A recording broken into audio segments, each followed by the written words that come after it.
Deep in the shadows, I know it's hard to put one foot in front of the other. Hi everyone, welcome back to my YouTube channel. My name is CeeChronicles. I post Middle Eastern fragrance content on this platform and would very much appreciate it if you did consider subscribing in case you're not and you love that content. Now, to those who are already subscribed, thank you so much for the continued support. I also have a second channel, CeeChronicles Unscripted, a channel that I dedicated to present mostly non-Middle Eastern fragrances as well as vlogs.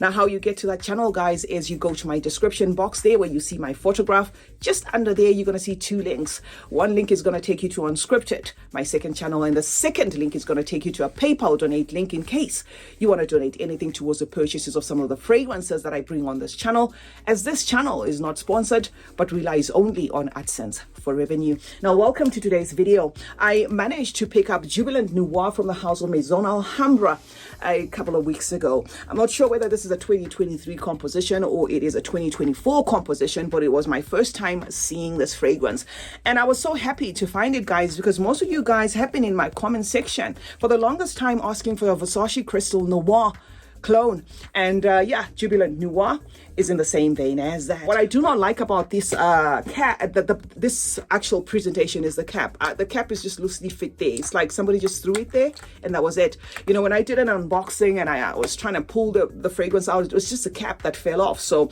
the cap is not sturdy. It's not even one that I'll say don't lift the fragrance with the cap, because you won't even lift it with a cap. It's just kind of like thrown there.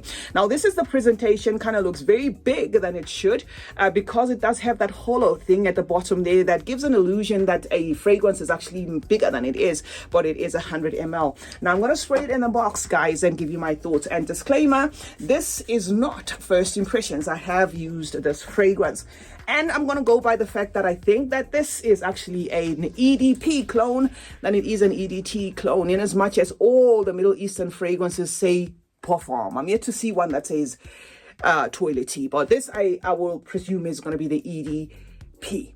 If you're worried about the presumption, it's because the EDP and the EDT kind of share similarities.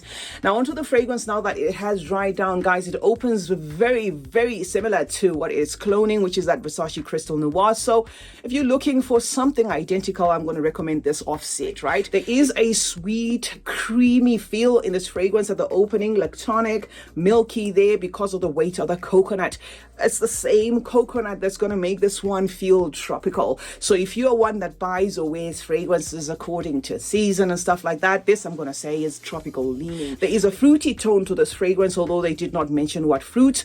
And again, I'm going to say it depends whether you call coconut a fruit or a nut. I call it a nut, but there is I think some fruits here that they decided not to mention. So it's going to have the coconut, but with like a fruity wrap up there that makes it feel so sticky and sweet. And in the middle of this fragrance is going to have a couple of florals there. I think I remember seeing peony as well as gardenia, and I stopped at gardenia and never bothered about the other ones because I feel there is the gardenia in here that is anchoring that sweetness there. It is the floral that's coming and doing the most, even to an extent weighing in as a little bit earthy there to the DNA. So the gardenia is the one that is adding as well to the sweetness. So this is very cloying, sweet fragrance.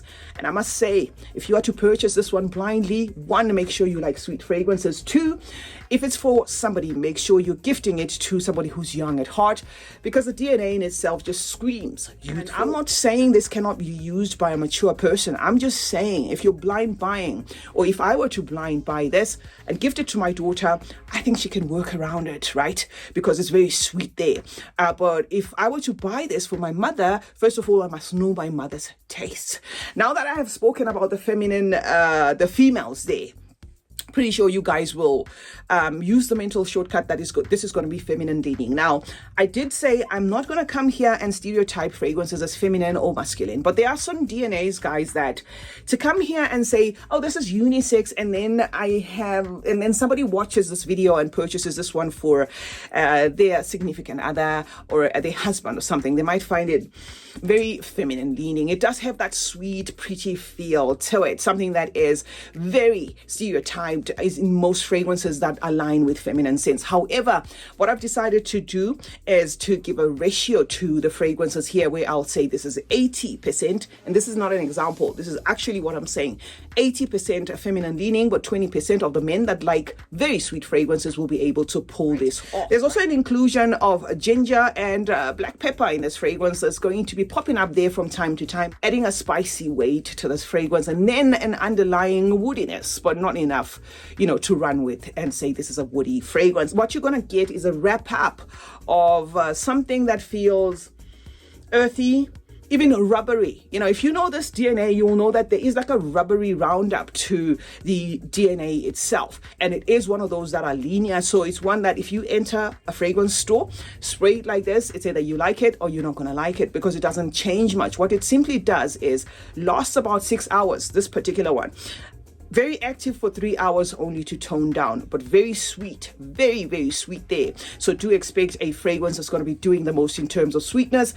Something that could be a like or hate for some, because it can come off as very pushy or like too much of a good thing, or it can be something that someone will totally fall in love with. I love also the fact that the coconut holds on till the end, so definitely going to be one that's going to be favored by people who like tonic fragrances. That coconut actually mixes later on in the end with also a milky sandalwood, so that sandalwood is not adding a woody weight, it's actually adding like a milky accord there, coming off as a rounded milky or tonic or even creamy scent. Lasts about 6 hours, active for about 3 hours. Gender 80% feminine, 20% masculine.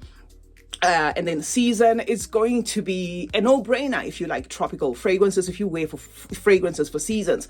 But because of the sweetness, this one has a potential to be worn or to hold its own all through the year. However, I would say if you come from a very hot climate, you may want to start with slow sprays there, like maybe 5, 6, 7, 8 sprays, adding as you go, because it is the sort of fragrance that in the end can end up doing too much even to you, the wearer, because it is very much on this sweet side, bordering on cloying, and for some the sweetness, because it's carrying a coconut, can even border on nauseating. But I love, guys, how it is very much close to what it's cloning. So for those who have been on the hunt for a Versace Crystal Noir, looks like Maison Alhambra has got an alternative for you guys.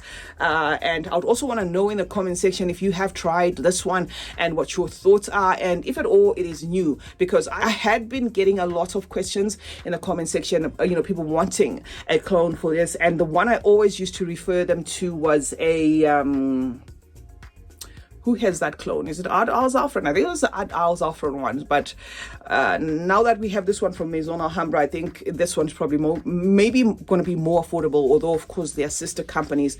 Let's hope this one's going to be more accessible, more affordable, and at least to my nose, it's doing exactly what I get from the original. CeeChronicles is my name. Thank you so much, guys, for joining me today. Let me know your thoughts on this fragrance, guys. Do you have it? Is it something that you like? What do you think about it? Is it something that you were looking for and you're happy to see or to know that is available? Now, let me know. I would very much want to interact with you in the comment section. While you're at it, please do turn on post notifications on both my channels. That way, guys, you get to be notified anytime I upload a video on either. And while you're at it, like and share this video, and remember that smelling good is a form of good manners. Cheers.